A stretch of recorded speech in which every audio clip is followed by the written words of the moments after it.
Les meurtres sont fréquents dans Les Feux de l'amour sur TF1. Cette option scénaristique permet régulièrement de faire disparaître des personnages secondaires, à l'instar de Juliette, Laura Lane, ces dernières semaines sur TF1. Malian, le producteur exécutif et scénariste en chef de la série s'en est d'ailleurs expliqué dans un entretien accordé à la presse américaine. En revanche, les altercations physiques restent plus rares.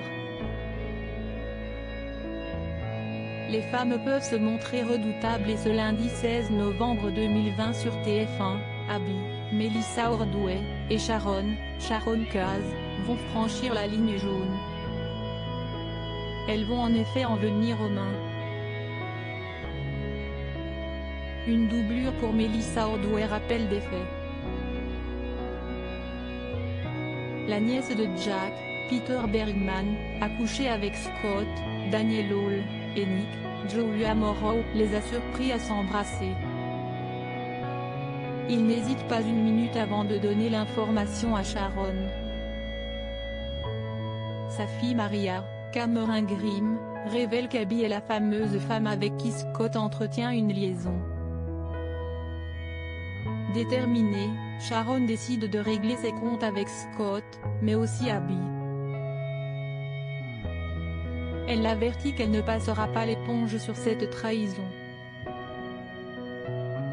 Sharon veut faire payer Abby pour ce qu'elle a fait et elle ne compte pas la laisser s'en sortir indemne.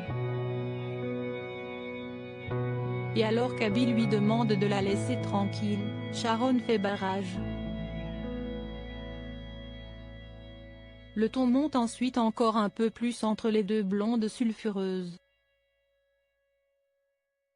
Sharon et Abby responsables d'une disparition?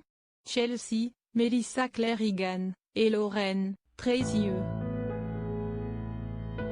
Bregman, sont présentes à ce moment-là.